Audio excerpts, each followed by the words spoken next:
Thank you. I want to read some Don poems. I've admired his work for so long, and I think he was one of the first Nebraska poets after Bill Clepthorne that I was introduced to by Bill Clepthorne. And so I just want to read some of his poems here. Can I, 3? Is Sure. that good? Okay. So the first one, and these are some of my favorites. Don, if you're watching. Poet in residence at a country school. I went to a country school, so I can relate a little bit to this poem. The school greets me like a series of sentence fragments sent out to recess. Before I hit the front door, I'm in a game of baseball soccer. My first kick's a foul. My second sails over the heads of the outfielders. Rounding third base, I suck in my stomach and dodge the throw of a small blue-eyed boy. I enter the school, sucking apples of wind. In the 5th grade section of the room, I stand in the center of an old rug and ask, where would you go where no one could find you, a secret place where you'd be invisible to everyone except yourselves? What would you do there? What would you say? I ask them to imagine they're there and writing a poem. As I walk around the room, I look at the wrists of the kids, green and alive, careful with silence. They're writing themselves into fallen elms, corners of barns, washouts, and alkali flats. I watch until a tiny boy approaches, who says he can't think of a place, who wonders, today at least, if he could just sit on my lap. Tomorrow, he says, he'll write. And so the two of us sit under a clock, beside a gaudy picture of a butterfly, and a sweet poem by Christina Rossetti. And in all that silence, neither of us can imagine where we'd rather be.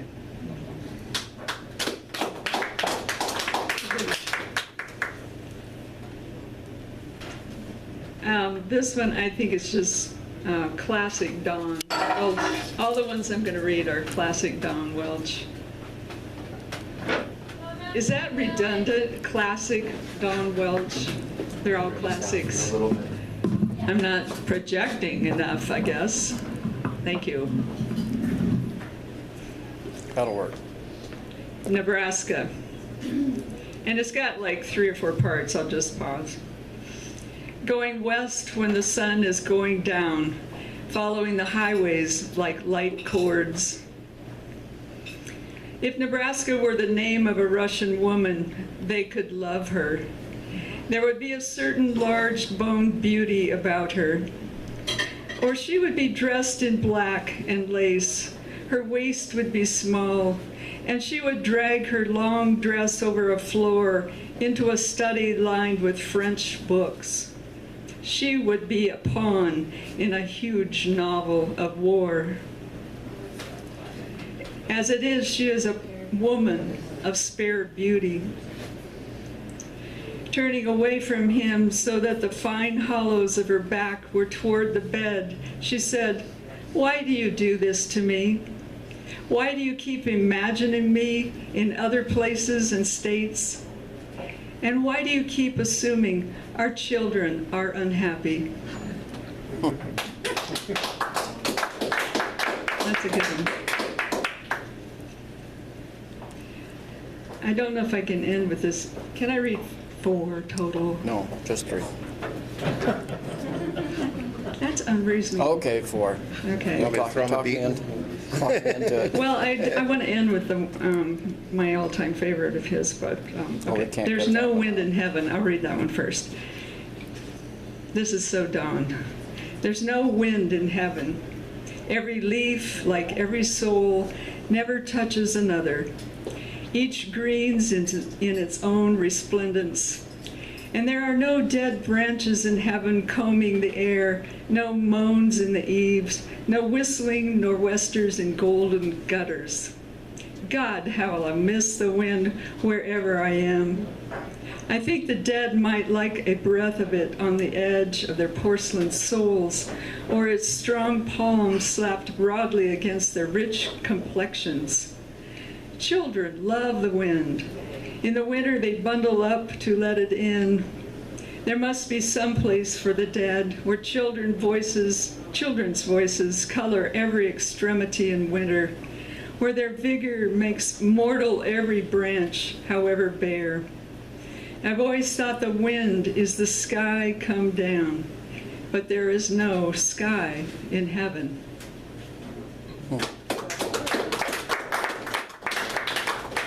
I want to end with this.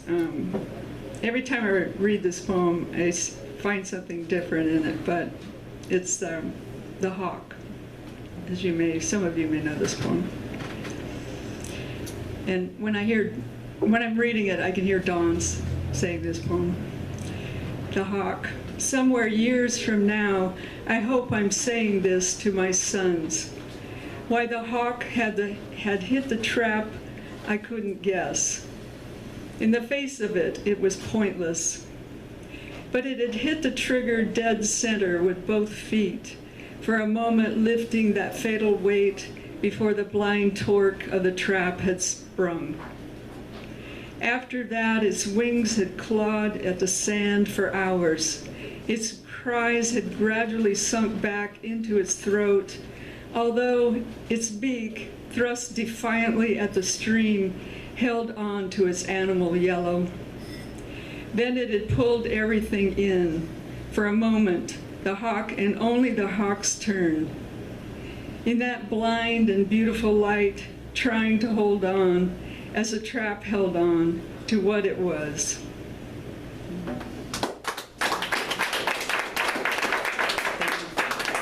Thanks, Don. Thank you, Twyla. Adrian.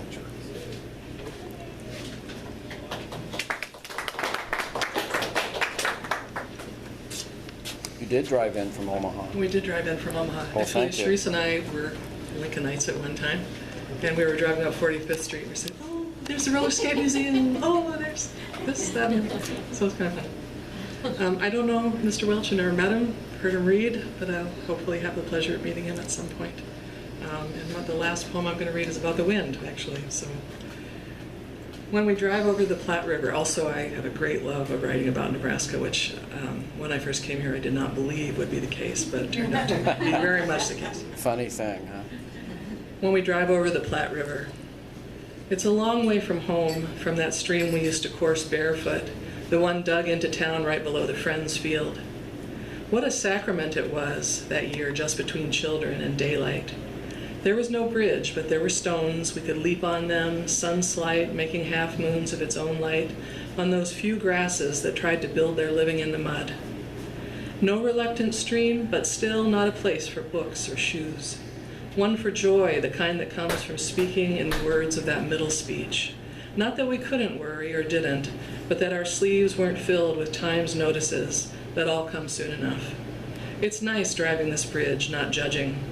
I think of the bloodlines of both waters, this river and that stream, held up over the rutted sands and clay bottoms.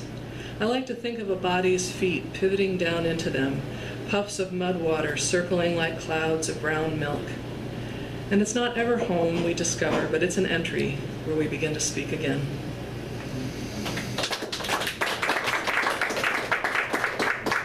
This is a pretty new poem. Last winter, I went to Platte River State Park and stayed in a little cabin there and woke up and it was just blazing light and I thought it had snowed. But it had not snowed. It was the full moon, which I did not know was coming. And I did not know at that point that it was also called that moon is called the long moon. 3 days with a long moon. That field nag, old petty swayback, low hawk, 2 ducks in train to a quad of geese in case. Last night the long moon lay, it seemed a tissue of snow, but then dawn told that wasn't so. Late morning now, the fire, the hearth, eggs, sitting for the mute plate and fork, this pen making a thing of them. 2 more nights, waterfowl safe and noisy in the dusk, the low rails running flank to the river at midnight, find what they'll make of that moon.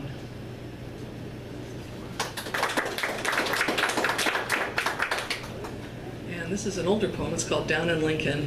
The last phrase of the last line is by one of my favorite poets, Michael Donaghy. Down in Lincoln. It is the muscular wind we cannot learn to live without, though I fear the wind may be doing in the world, at least as it is. But we all worry, everything is doing the world in, down to the floss left behind after we floss. And not the most cynical of us are exempt if we try to live outside the flawless life, or still somehow try to get next to it, solidly as we can, as if this were all that were truly left of love, even of desire that meets us soft and warm as first surrender when the wind wakes us too far before dawn. At sunset, that horizon painting is everywhere, the signet of Nebraska. Rose streaks vast, fitted above the worrisome land as a woman stalking to a leg, shapely and starting varicose veins. The image dare not capture the wind at the back of it all, not include even the inkling of it, a cottonwood bent or fluttering in applause, weeds tumbling like Dodge City would pronounce their artifice.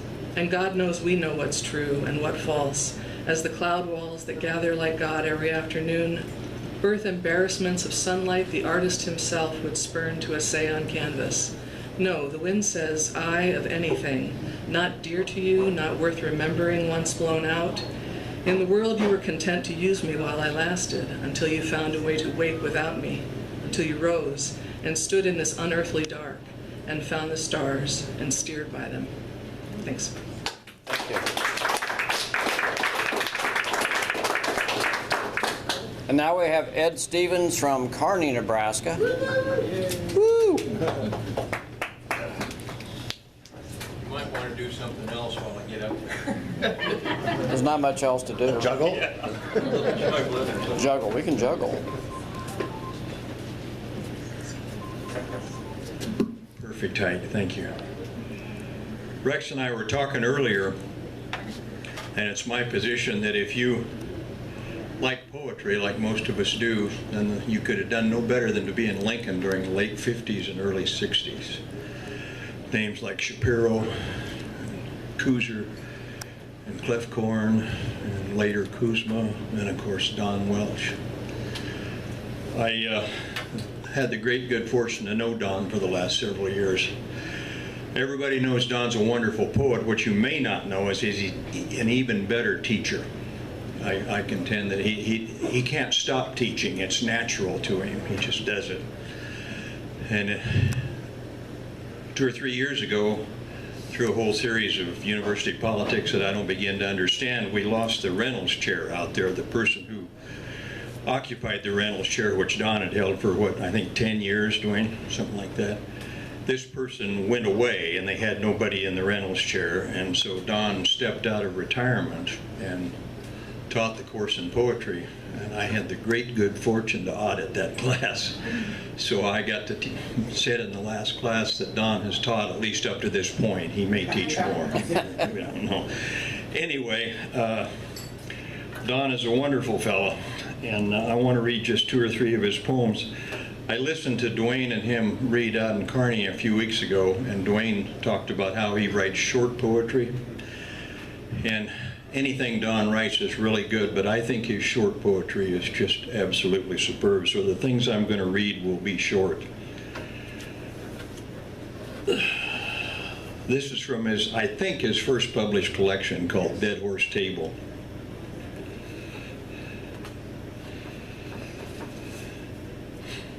The poem is called Lines for My Father.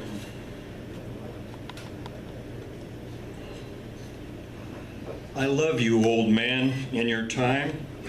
The shotgun cradled in your arm, the marbled wood, the varnished sky. The Milo's cut, the fence holds leaves. The thicket has its quail and the final green. We walk, we clot in time, and the fence sings birdless in the wind.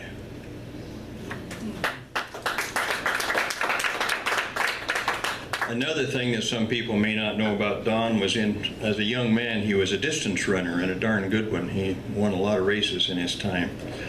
And as an older man, he still walks miles every week. He's slowing down a little, but not a lot.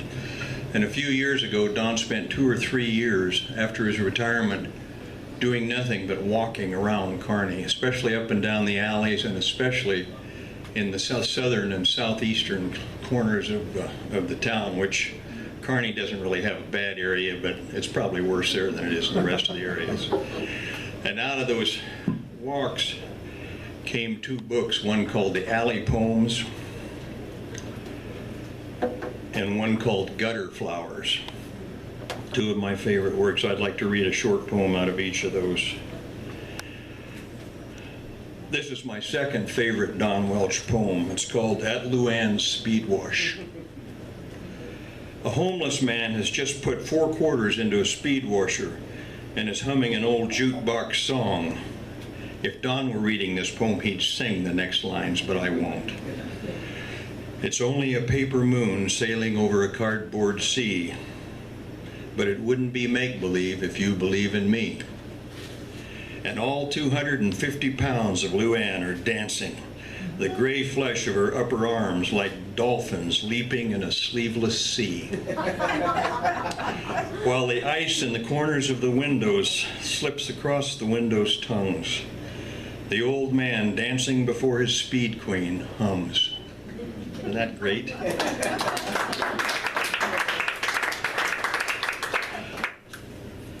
Don has all kinds of records and awards and whatever you call it, lauds for a poet. I now believe that he has the record for the shortest poem on record, and I'd like to read it to you. The title is The Greeting of a Hispanic Man Lying in a Hammock on a Cold Day. Hey!